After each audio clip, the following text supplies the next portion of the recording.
नमस्कार बंधुरा नीतुर बेंगली किचेने तुम्हारे सबाइके स्वागत। देखो आमी एखाने काँचा टमेटो निये निয়েছি बेश किछुटा।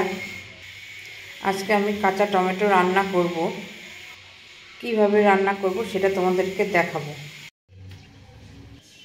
टमेटोगुलो देखो आमी एरकम भावे केटे निয়েছি, এইভাবে केटे निয়েছি সবগুলো टमेटो। এখানে একটা পেঁয়াজ কুচানো নিয়েছি আর এখানে একটা বড় সাইজের আলু ঠিক এইভাবে এরকম ভাবে কেটে নিয়েছি আলুগুলোকে। আর এখানে 4-5টা কাঁচা লঙ্কা চিড়ে নিয়েছি, কিছুটা আছে কালো জিরে আর এখানে আছে কিছুটা পরিমাণে সরষের গুঁড়ো। গ্যাসে কড়াই বসিয়ে দিয়েছি, কড়াই গরম হয়ে গেছে, তেল দিয়ে দেবো। এবার কড়াইয়ে তেল দিয়ে দিয়েছি। প্রথমে দেব কালো জিরে, এবার দেব কোচানো পেঁয়াজ আর দেব কেটে রাখা কাঁচা লঙ্কা। এগুলো একটু ভাজা করে নেব। পেঁয়াজটা ভাজা হয়ে গেছে, এবার আমি আলুগুলোকে দিয়ে দেব।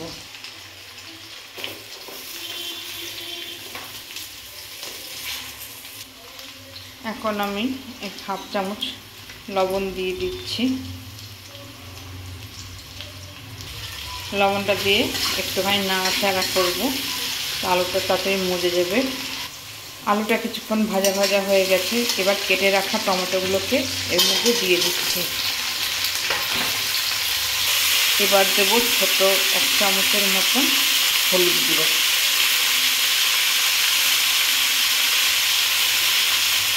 এবার 5 মিনিট মতন ভেজে নেব এগুলোকে। মিনিট 5-1 মতন আমার ভাজা হয়েছে। এবার আমি এখানে সরষের গুঁড়োটাকে একটু উষ্ণ গরম জলে নুন হলুদ দিয়ে ভিজিয়ে রেখেছিলাম, সেটাকে এখন দিয়ে দিচ্ছি। এবার টমেটো আর আলুটাকে হালকা একটু নাড়াচাড়া করে নেব। হালকা একটুখানি নাড়াচাড়া করা হয়ে গেছে, এবার আমি এর মধ্যে জল দিয়ে দেব।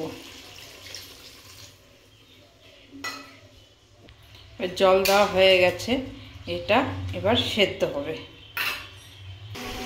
টমেটো আমার সেদ্ধ হয়ে গেছে আর একটু মাখা মাখা টাইপেরও হয়ে গেছে। এবার এর মধ্যে অল্প পরিমাণে একটু চিনি দিয়ে দিচ্ছি। চিনিটা তোমরা তোমাদের স্বাদ মতনই দেবে। এবার একটু নাড়াচাড়া করে আমি বাটিতে ঢেলে নেব। এটা কিন্তু এরকম মাখা মাখাই থাকবে। আজকের মতন আমার কাঁচা টমেটো রান্না রেডি। এই একইভাবে তোমরাও বাড়িতে বানিয়ে নিও, বানিয়ে খেয়ে দেখো কেমন লাগে আর অবশ্যই আমাকে জানাবে কমেন্ট করে।